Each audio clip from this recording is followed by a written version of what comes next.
For all lovers of cine film, this weekend the British Film Institute is the place for you.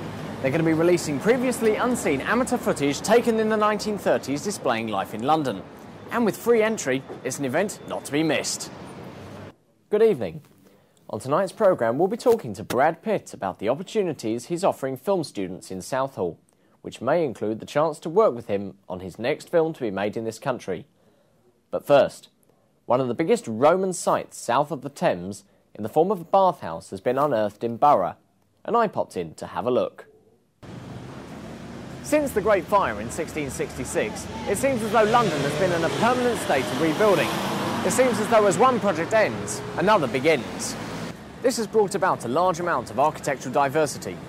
Take a look at any small area of London, and you'll be sure to find the red and yellow brick of the Victorian era, the white and grey stone of the 1920s and 30s, the less pleasing concrete structures brought about by post-war austerity measures in the 1960s and 70s, and the more recent steel and glass structures of the late 20th and early 21st centuries. Even a large institution like London Underground is constantly changing the design of its buildings.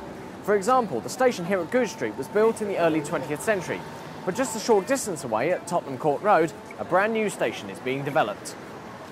And with several more projects like this planned, London's rebuilding certainly isn't finished, and I don't believe it ever will be.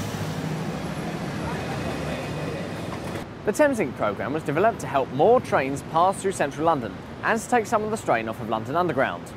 But with regular disruption now pushing the completion date back to almost 20 years later than originally planned, and with rising fare prices, is it really worth it? Now, for many of us, the Olympics in 2012 was a very exciting prospect. But for one Olympic dressage hopeful, it's not 2012 at the top of her mind, but 2016. Having competed since the age of 14 and now at 18, winning a bronze medal at the Pony European Dressage Championships and awarded the best styled dressage rider at the Junior Europeans, it's Georgina Starkey. So, Georgina, how did you first become involved in dressage?